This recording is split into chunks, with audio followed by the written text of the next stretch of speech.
Well, let me begin by referring to something that I've already discussed. That is, if it is correct, as I believe it is, that a fundamental element of human nature is the need for creative work, for creative inquiry,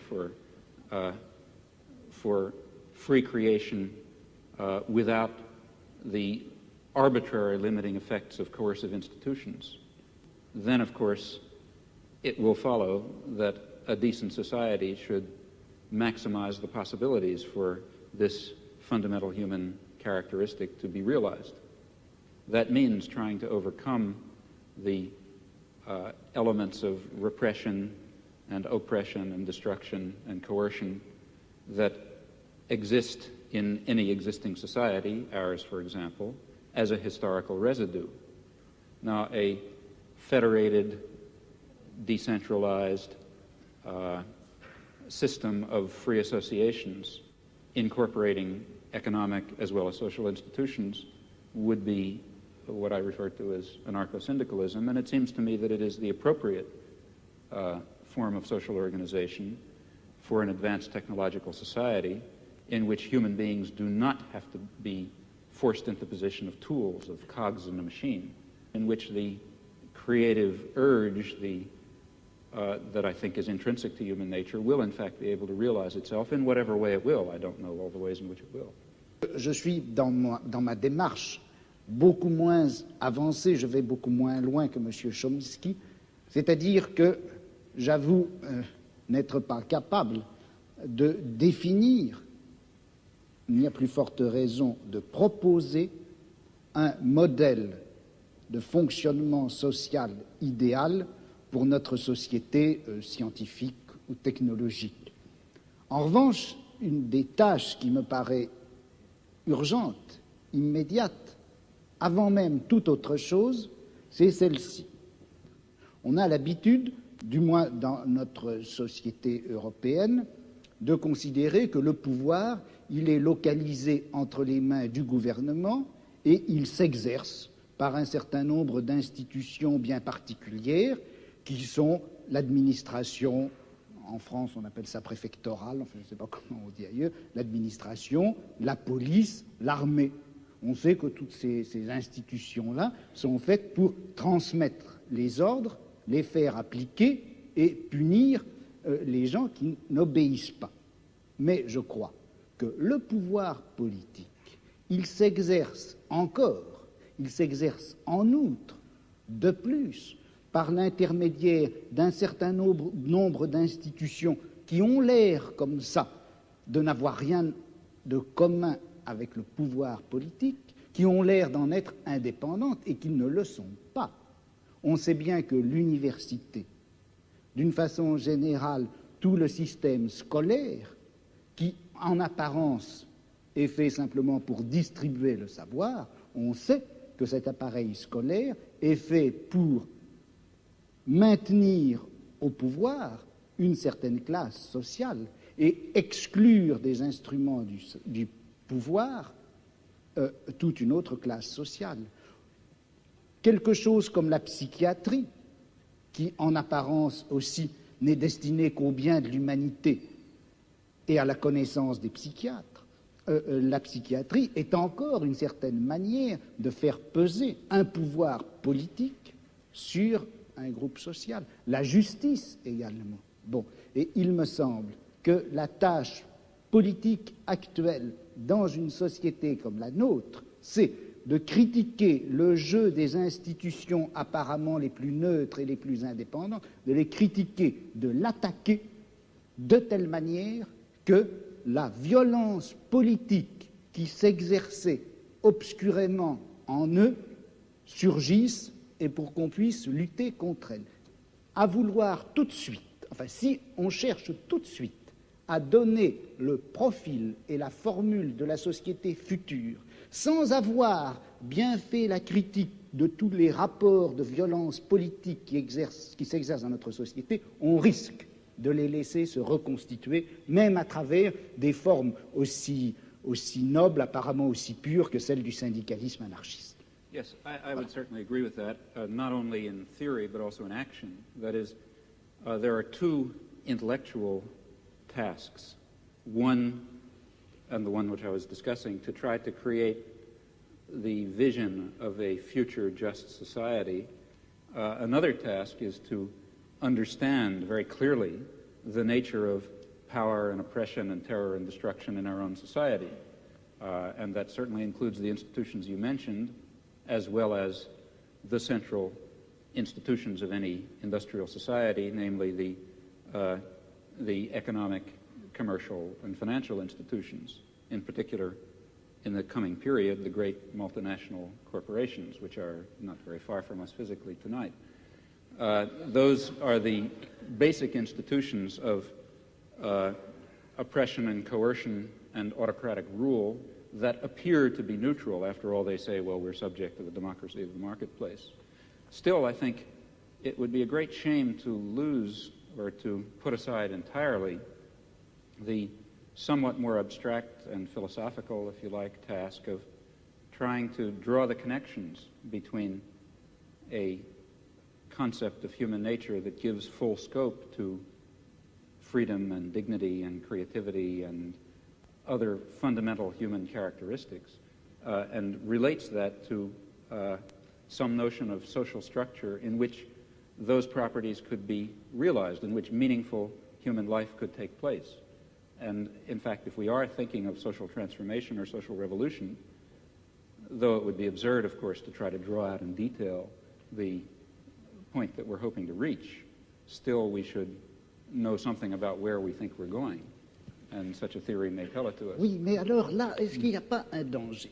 Si on dit qu'il existe une certaine nature humaine, que cette nature humaine n'a pas reçu dans la société actuelle les droits et les possibilités qui lui permettraient de se réaliser. C'est bien ce que vous avez dit, je crois. Et si on admet cela, est-ce qu'on ne risque pas de définir cette nature humaine à la fois idéale et réelle, cette nature humaine cachée et réprimée jusqu'à présent, est-ce qu'on ne risque pas de la définir dans des termes que nous empruntons à notre société, à notre civilisation, à notre culture? Je vais prendre un exemple qui est un peu caricatural, mais le marxisme d'une certaine époque, à la fin du XIXe, au début du XXe siècle, le marxisme admettait en effet que dans la société capitaliste, l'homme ne recevait pas toutes ses possibilités de développement et de réalisation, que la nature humaine était effectivement aliénée dans le système capitaliste. Et le marxisme rêvait d'une nature humaine enfin libérée. Or, cette nature humaine, quel modèle utilisait-il le marxisme de cette époque-là, du XIXe, du début du XXe siècle? Quel modèle utilisait-il pour la concevoir, pour la rêver? C'était en réalité le modèle bourgeois. Le marxisme a considéré qu'une société heureuse, c'était une société qui faisait place, par exemple, à une sexualité de type bourgeois, à une famille de type bourgeois, à une esthétique de type bourgeois.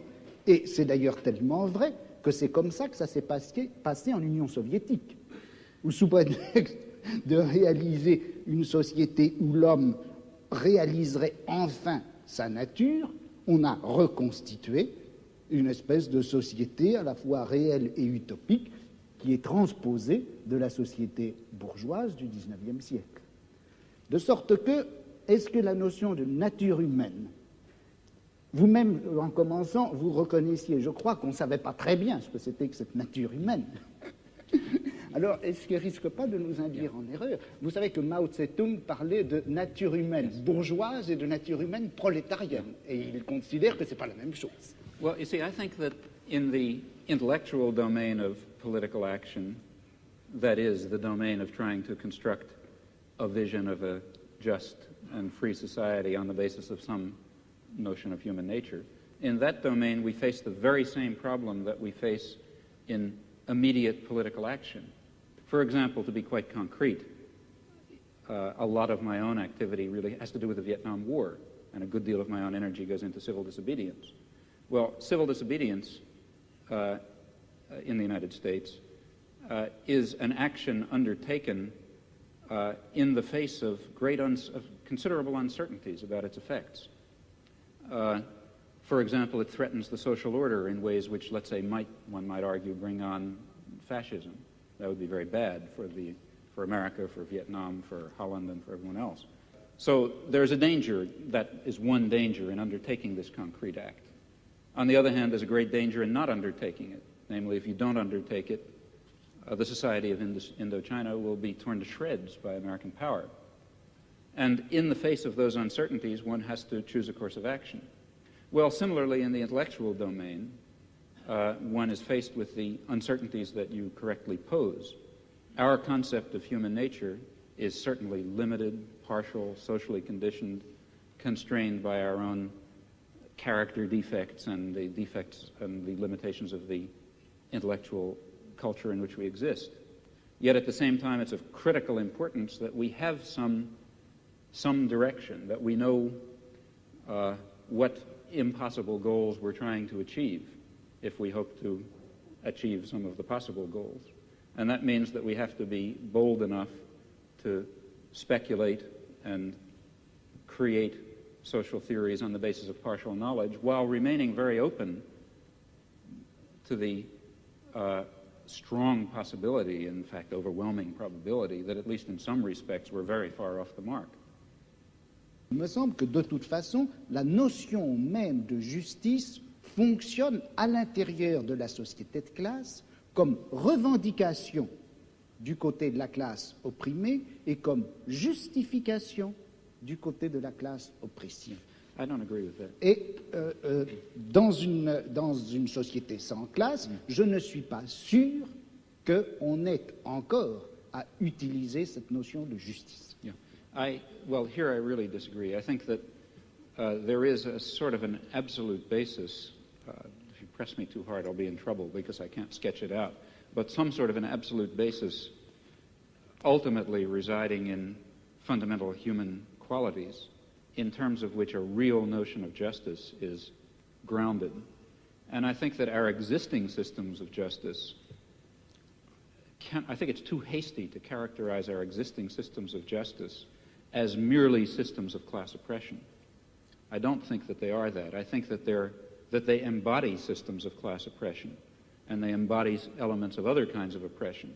But they also embody a kind of a groping towards the true humanly valuable concept of justice and decency and love and kindness and sympathy and so on, which I think are real. Je dirais simplement ceci. Je ne peux pas m'empêcher, contrairement à ce que vous pensez, je ne peux pas m'empêcher de croire que cette notion de nature humaine, cette notion de bonté, de justice, d'essence humaine, de réalisation de l'essence humaine, tout ça, ce sont des notions et des concepts qui ont été formés à l'intérieur de notre civilisation, dans notre type de savoir, dans notre forme de philosophie, et que par conséquent, ça fait partie même de notre système de classe, et qu'on ne peut pas, aussi regrettable que ce soit, on ne peut pas faire valoir ces notions pour décrire ou justifier